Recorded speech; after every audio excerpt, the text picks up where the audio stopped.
Okay students, let's finish this off with looking at how to construct a scatter plot and how to do a basic mean graph with a standard deviation off the side of that. The last thing I want to do, or the second last thing I want to do, is to calculate a mean and make a bit of a scatter plot to see if we can see a trend, if it's getting hotter each year or cooler each year for the month that we've chosen.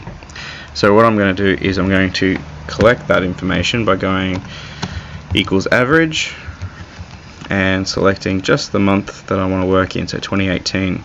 Now, whilst my video feed had an issue, I've snuck out and got 2017, 16, 15 and 14 as well.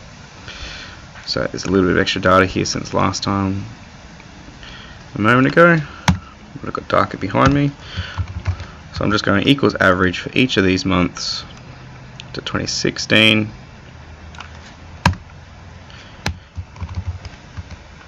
2015, my stuff to 2016 then, and 2014.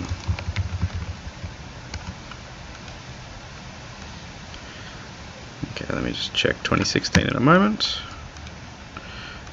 Yeah, far too big. See, that number is quite large. I'll start it again. Oop, no, I won't. Oop. So I'll go back and select my 2016 values, starting from here and ending there. It's better. And again, just like before, you can copy those across if you need to, if you want to. I might just do it anyway. So that gives me the average mean temperature, maximum temperature for 2018 in January, February, March, 2017 January, February, March, etc., etc.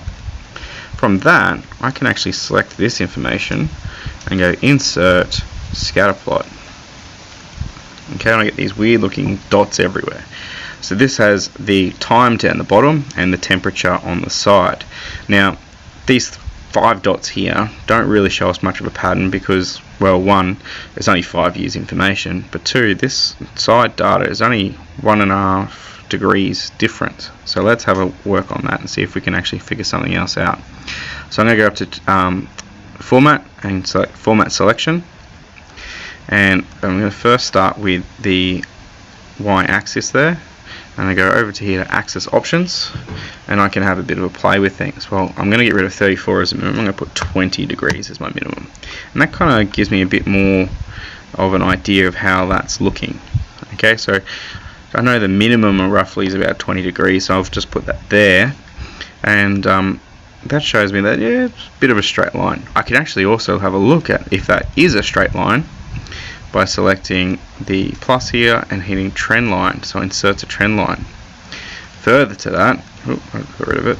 Further to that, if I select the trend line, why is it being silly? But select the trend line, I can go to trend line options.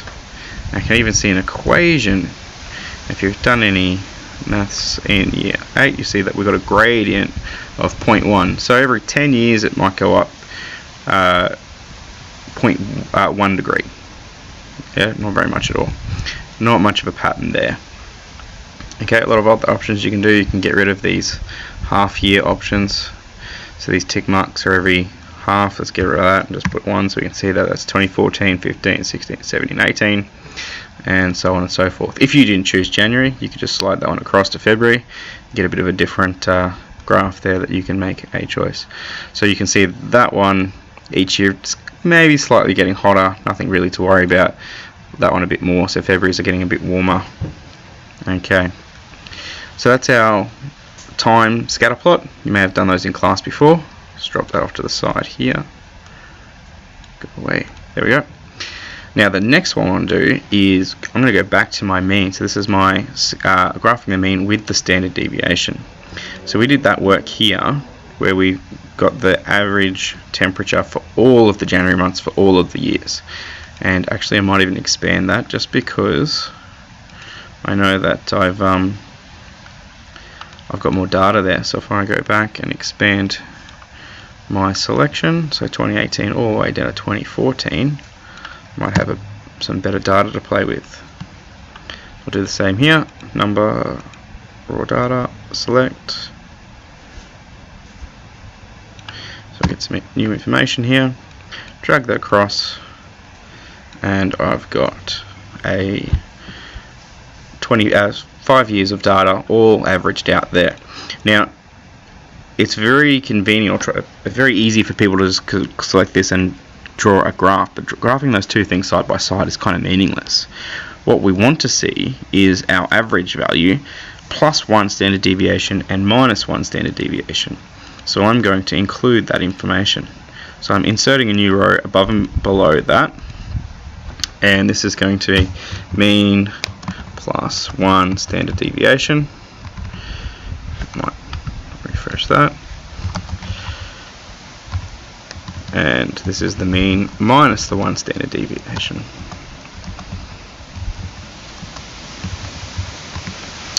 And the formula for that is pretty simple. I want my mean plus the standard deviation, and I want my mean minus 1 standard deviation. This will give us a bit of a better idea of which month may give us the best time to go. So I'm going to select all of that data there. I'm ignoring that standard deviation. I'm going to insert a line graph that looks like this. Ooh, pretty. I'm just going to play with this. I'm going to drop my width of my 1 standard deviations and up and down, just to give it that mean have a bit of a better stand out just a little bit more. So this shows me, if I make this a bit bigger, this shows me my mean and 70% of the time where that temperature is going to lie. Okay, so my average might be 35 degrees here for January, but it can shoot up a couple of degrees and down a couple of degrees. 70% of the time it's going to lie between that. So if I'm looking for a nice pleasant time of the year to spend my a month in Charters Towers, see the gold mines, I will be probably looking here where our mean value is 25.4 with 70% chance of not getting any higher than 28. Okay, as a maximum temperature. You could do this again with the minimum temperature and see where it all sits and overlaps, and you have a much better idea of where that's going. Thank you very much, Year 10s. If you have any more questions, you're more than welcome to hit me up at school. Bye now. Okay students, let's finish this off with looking at how to construct a scatter plot and how to do a basic mean graph with a standard deviation off the side of that. The last thing I want to do, or the second last thing I want to do, is to calculate a mean and make a bit of a scatter plot to see if we can see a trend, if it's getting hotter each year or cooler each year for the month that we've chosen. So what I'm going to do is I'm going to collect that information by going equals average and selecting just the month that I want to work in, so 2018. Now, whilst my video feed had an issue, I've snuck out and got 2017, 16, 15 and 14 as well. So there's a little bit of extra data here since last time a moment ago, but I've got darker behind me. So I'm just going equals average for each of these months to 2016,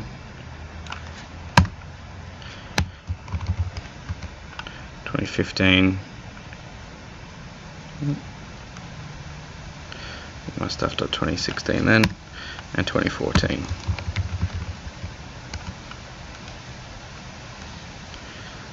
Okay, let me just check 2016 in a moment. Yeah, far too big. See, that number is quite large. I'll start it again. Oop, no, I won't. Oop. So I'll go back and select my 2016 values, starting from here and ending there. It's better. And again, just like before, you can copy those across if you need to, if you want to. I might just do it anyway. So that gives me the average mean temperature, maximum temperature for 2018 in January, February, March, 2017 January, February, March, etc., etc. From that, I can actually select this information and go insert scatter plot. Okay, and I get these weird looking dots everywhere. So this has the time down the bottom and the temperature on the side. Now, these 5 dots here don't really show us much of a pattern because, well, one, it's only 5 years information, but two, this side data is only 1.5 degrees different. So let's have a work on that and see if we can actually figure something else out. So I'm going to go up to Format and select Format Selection, and I'm going to first start with the y-axis there, and I go over to here to Axis Options, and I can have a bit of a play with things. Well, I'm going to get rid of 34 as a minimum. I'm going to put 20 degrees as my minimum, and that kind of gives me a bit more of an idea of how that's looking. Okay, so I know the minimum roughly is about 20 degrees, so I've just put that there, and that shows me that, yeah, it's a bit of a straight line. I can actually also have a look at if that is a straight line by selecting the plus here and hitting trend line. So insert a trend line. Further to that, I got rid of it. Further to that, if I select the trend line, why is it being silly? But select the trend line, I can go to trend line options. I can even see an equation.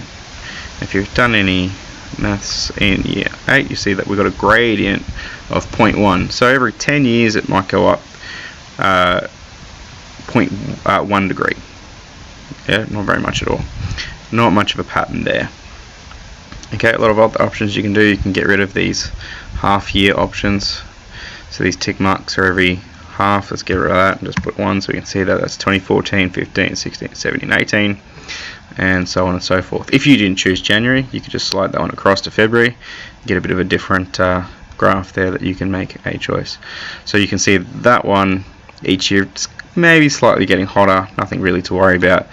That one a bit more, so February's are getting a bit warmer.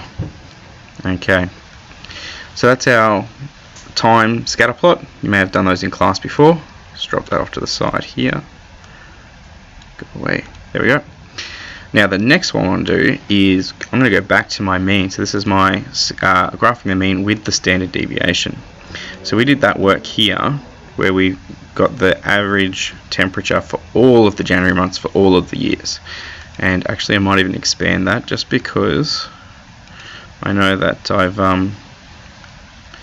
got more data there. So if I go back and expand my selection, so 2018 all the way down to 2014, I might have some better data to play with. I'll do the same here. Number, raw data, select. So I get some new information here. Drag that across, and I've got a 5 years of data all averaged out there. Now it's very convenient, or very easy for people to just select this and draw a graph, but graphing those two things side by side is kind of meaningless. What we want to see is our average value plus 1 standard deviation and minus 1 standard deviation. So I'm going to include that information. So I'm inserting a new row above and below that, and this is going to be mean plus 1 standard deviation. Might refresh that. And this is the mean minus the 1 standard deviation.